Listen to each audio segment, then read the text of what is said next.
오늘 하나님의 말씀은 마태복음 2장 1절로 11절, 제목은 동방박사들이다 해서 이제 성탄절 주일 예배를 드리도록 하겠습니다. 잠깐 영상을 시청하도록 하겠습니다.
미국에서 집안을 장식할 때 가장 많은 돈을 들이는 명절이 둘이 있습니다.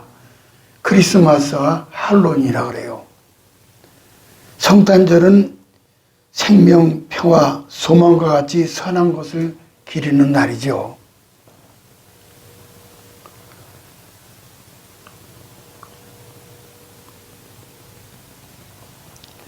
그러나 할로윈은 죽음, 공포, 절망, 악의 세력들이 집결하는 의미를 가지고 있습니다. 할로윈은 귀신의 세력으로 세력으로서 죽음으로 이끌어가는 거죠. 이 할로윈이 그겁니다. 축제가. 이상이 선과 악이, 선이 있으면 악이 있게 말하니. 성탄은 죽음을 극복하고 선으로 악을 이긴 날이죠.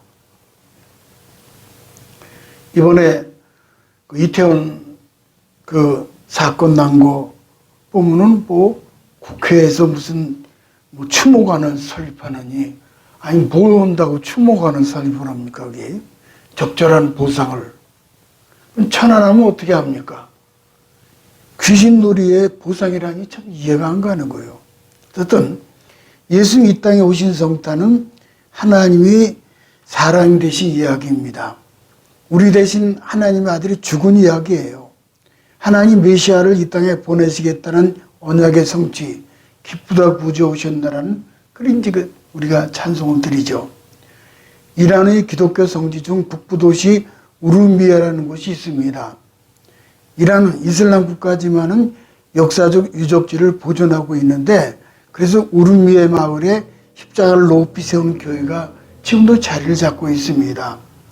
교회 뒷건물 지하에는 동방박사들의 무덤이 있어요. 그림을 좀 볼까요? 이 동방박사가 이제 찾아와서 그 다음에 교회가 있고, 교회 뒤쪽에는 무덤이 있다고 그래요.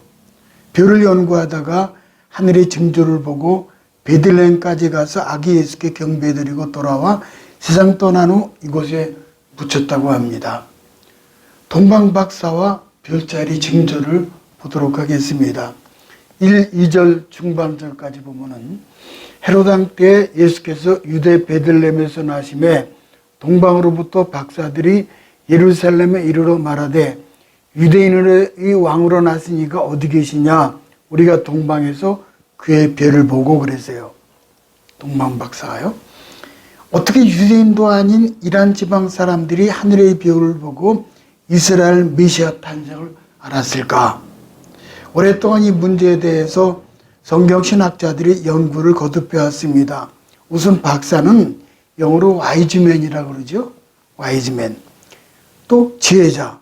이거는 헬라어 마고이를 번역한 것인데, 당시 페르시아 지방에는 학식과 동망이 높은 사람들을 현자, 마고이라고 불렀습니다. 이들은 종교, 철학, 천문 등 다방면에서 높은 지식을 갖추고 있었던 분들입니다. 특히 저들은 하늘의 천문 현상을 통해서 역사적 징조를 해석할 수가 있었습니다. 그 땅에 남아있던 유대인들의 경전인 구약 성경에서 해박한 지식을 가지고 있었습니다. 동방박사 세 사람의 이름은 멜키올, 키소발, 발타자리라고 그래요. 동방박사로 알려진 그들의 스승은 전통적으로 그 옛날 유대인 포로 다니엘로 이제 성경학자들을 말씀하고 있습니다. 느부갓네살 왕은 자신의 꿈과 해석의 문제를 풀어준 다니엘로 총리를 삼고 박사들의 어른으로 임명을 한 데서 기인한 거죠. 그의 후예들이 바로 동방박사들이죠. 유대인들은 오랫동안 다윗의 별을 기다리고 있었습니다. 민수기 24장 17절을 보니까는 이런 말씀이 있어요. 한 별이 야곱에게서 나올 것이라, 한 통치 지팡이가 이스라엘에서 일어설 것이라.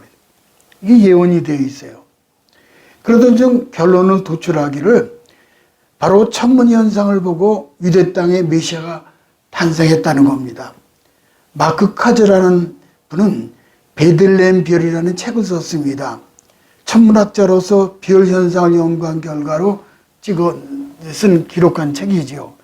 마크 키저가. 이분이 컴퓨터로 천문 현상을 시뮬레이션해 본 결과 예수님이 탄생 직전 아주 특별한 천문 현상이 과거에 나타났습니다. 우선 물고기 자리에 목성과 토성이 결합된 것처럼 보이는 현상이 서너 달 간격으로 3차례 일어났다는 겁니다. 그리고 나서 약 3개월 후에 달이 목성을 가린 현상이 나타났어요. 당시 천문학에서 물고기 자리는 이스라엘과 관련된 별자리입니다. 이 물고기 자리가. 근데 목성은 영어 주피터라고 그러거든요. 왕이에요. 이름에서 보듯이 왕의 행성입니다. 주피터는 왕의 행성이에요. 목성이. 근데 토성은 역시 영어 세턴이라는 이름에서 보듯이 악의 행성이에요. 세턴은. 물고기 자리에서 이런 천문현상이 반복해서 일어나는 것은 이스라엘 땅에 뭔가 일이 일어나고 있다. 그리고 왕의 행성이 악의 행성과 가까워져서 하나가 되는 것은 새로운 왕이 일어나 악을 물리친다. 이런 징조를 본 겁니다. 그렇게 해서 유대 땅에 메시아가 일어나 로마를 물리쳐 줄 것이라는 그 메시지가 이제 해석이 된 거죠. 그러던 중에 결정적으로 달이 목성을 가린 엄폐 현상이 나타나자 메시아가 탄생했다라고 결론을 지은 겁니다. 그렇다면은 우리도 동방 박사들처럼 고개를 들어서 밤 하늘을 바라보아야 할 것입니다.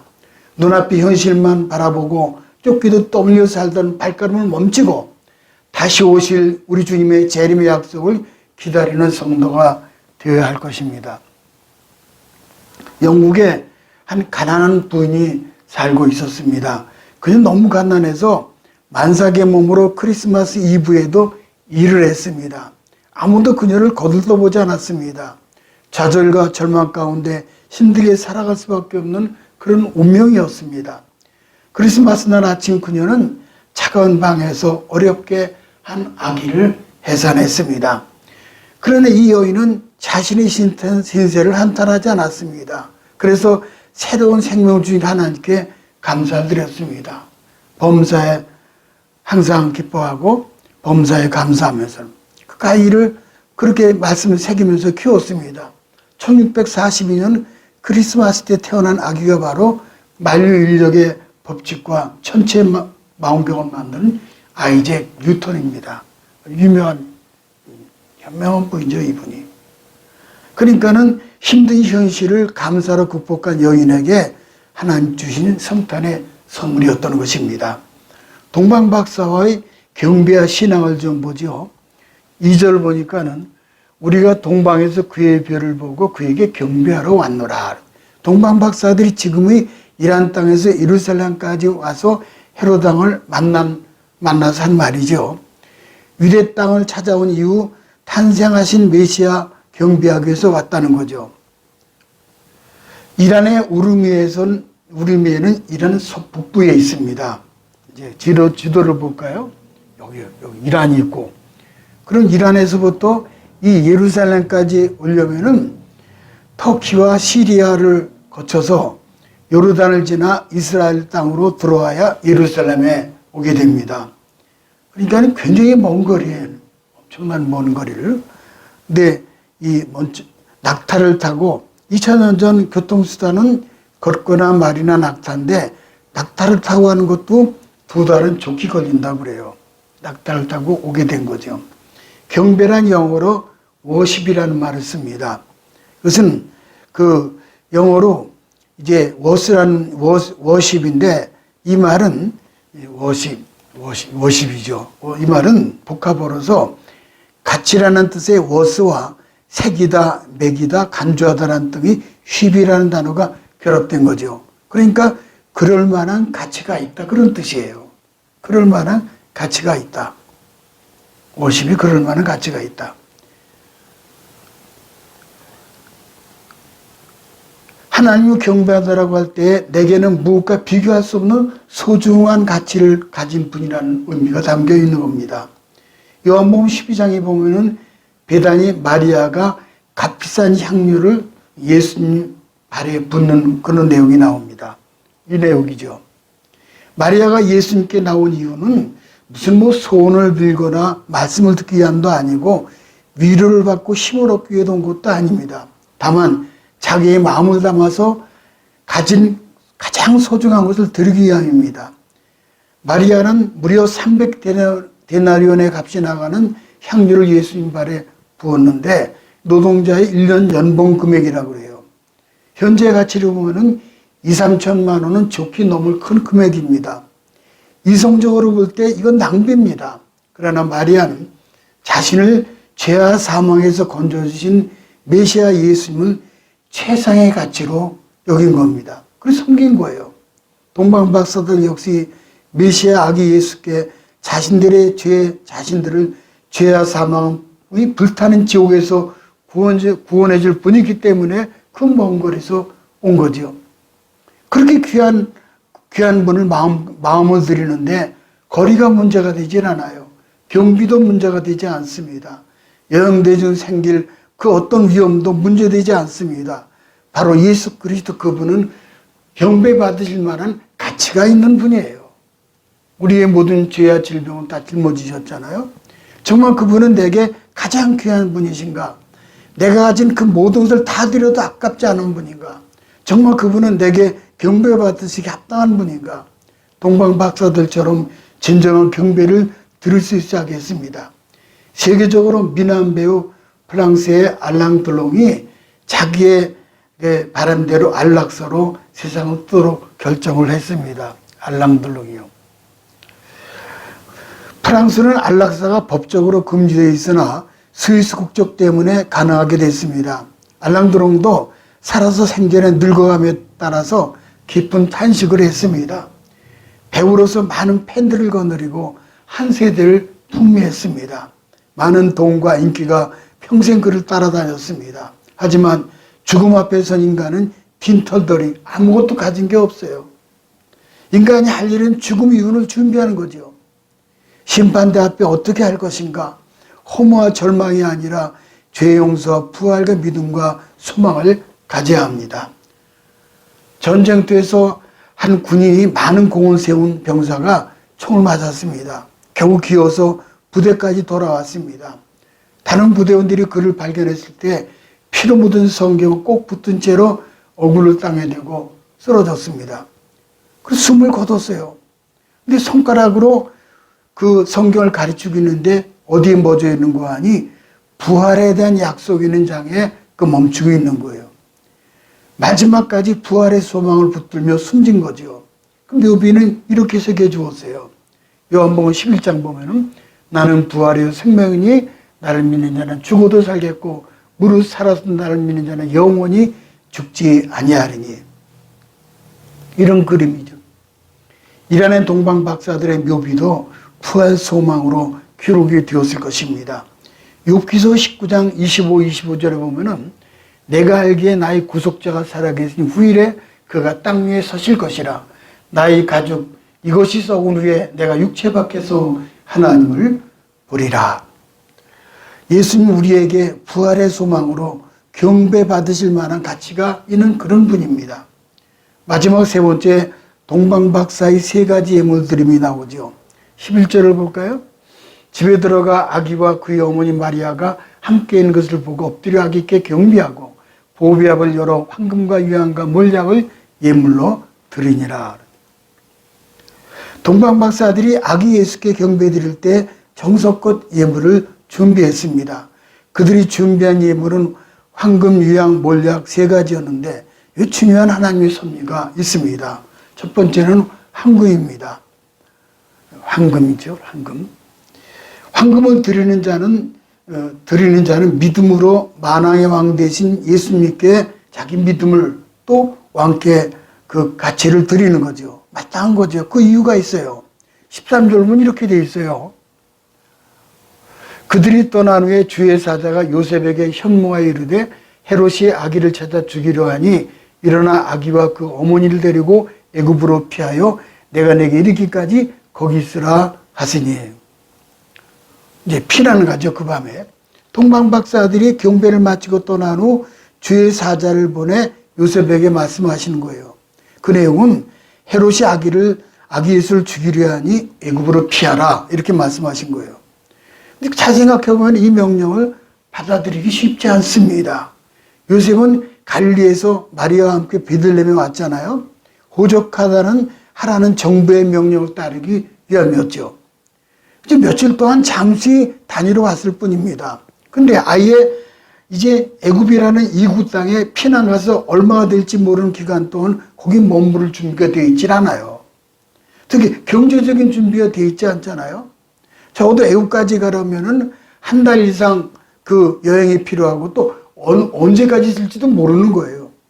게다가 갓난아기 예수까지 데리고 가려면은 필요한 것이 많고 경비가 훨씬 많이 들 겁니다. 그리고 애굽에서 당분간 살려면은 훨씬 많은 돈이 필요했을 것입니다. 요셉은 그만한 돈이 준비하지 못했습니다. 그 동방 박사들이 황금 예물로 여호와의 일에 준비해 주신 것이지요. 지금도 애굽에 피난교가 있습니다.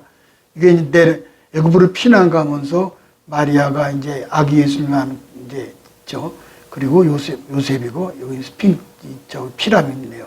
그리고 이제 이게 그 교회입니다. 애굽에 피난 갔던 교회가 아니라